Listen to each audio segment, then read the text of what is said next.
Gutiérrez, Daniel Gutiérrez, el senador de Morena, hablando de estas cosas. Mira, nada más, lo voy a poner como ejemplo. Daniel Gutiérrez, senador de Morena, pide declarar la estela de luz como antimonumento a la corrupción. Ándele. Vamos hablando en plata. Vamos a ver y escuchar lo que dijo el senador Gutiérrez en su intervención desde la tribuna en el Senado de la República para ir poniendo las cosas claras y sin censura. La palabra al senador Daniel Gutiérrez Castorena del Grupo Parlamentario de Morena para presentar una iniciativa con proyecto de decreto por el que se declara la llamada estela de luz como antimonumento a la corrupción y el 7 de enero de cada año como Día Nacional de la Lucha contra la Corrupción. Adelante, senador Daniel Gutiérrez. Gracias. Con su venia, señora presidenta. Como es del dominio público, la llamada estela de luz fue construida con el objetivo de conmemorar el bicentenario de la independencia de México y el centenario de la Revolución Mexicana. Lamentablemente, la desmemoria histórica no permitió una planeación a tiempo y la ineficiencia gubernamental impidió que fuera inaugurada en el año 2010. Sin asomo del mínimo pudor, fue inaugurada hasta el 7 de enero de 2012, o sea, más de un año después de las efemérides que se pretendía celebrar con absoluta desvergüenza. El entonces presidente Felipe Calderón no tuvo reservas para ofrecer a la nación un monumento con el que supuestamente se celebraba el bicentenario y el centenario de los dos más grandes acontecimientos de la historia de México, a más de un año de distancia de las fechas conmemorativas. Pero eso no fue lo peor. Desde la planeación y durante las primeras etapas de su construcción, el arco del bicentenario, después conocido como Estela de Luz, fue seriamente cuestionado por distintos grupos sociales, incluyendo expertos en urbanismo, en arquitectura y en artes visuales. El proyecto resultaba insulso, antiestético y ajeno totalmente a la estética que anida en el alma del pueblo mexicano, cuando se trata de conmemorar los grandes días de su historia. Pronto devino otro problema.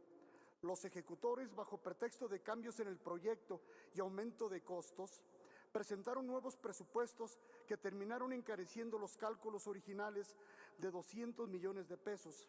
Sucesivas autorizaciones y ampliaciones presupuestales dispararon el costo a 1.575 millones de pesos. De proyectarse inicialmente un arco monumental, el pueblo terminó recibiendo un par de paredes translúcidas y ridículas de un tamaño insuficiente, minimizado por los edificios circundantes, opacado absolutamente por el esplendor de los rascacielos que lo rodean. Esto sí de una belleza extraordinaria. La estela de luz pronto fue bautizada por la gente como monumento a la corrupción. La sabiduría popular nunca se equivoca. Las auditorías y observaciones presentadas por la Auditoría Superior de la Federación, la Comisión de la Función Pública de la Cámara de Diputados y la Secretaría de la Función Pública arrojaron, entre otros, los siguientes datos. La adjudicación de los contratos de construcción y de supervisión de la obra no fue motivada ni fundada de acuerdo con la Ley Federal de la materia. Existieron sobrecostos. La persona contratada por el Instituto Nacional de Estudios Históricos de las Revoluciones de México no presentó los informes de supervisión estipulados en el contrato. Se determinó improcedente la contratación de una empresa para efectuar el análisis, comparativas y dictamen de los presupuestos más viables para la construcción.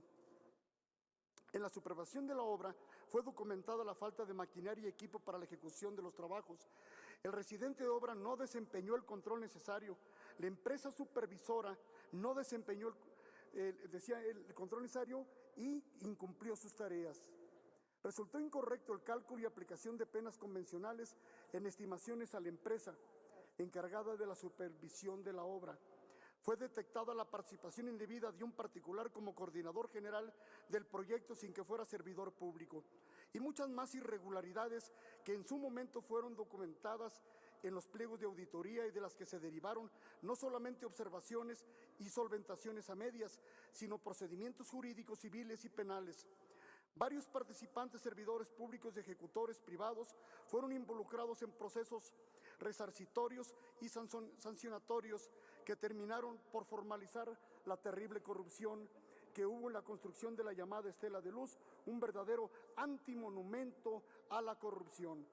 Quienes amamos a México sabemos bien que el gobierno de Felipe Calderón no tenía ningún interés en celebrar el bicentenario de la independencia y mucho menos el centenario de la revolución. El gobierno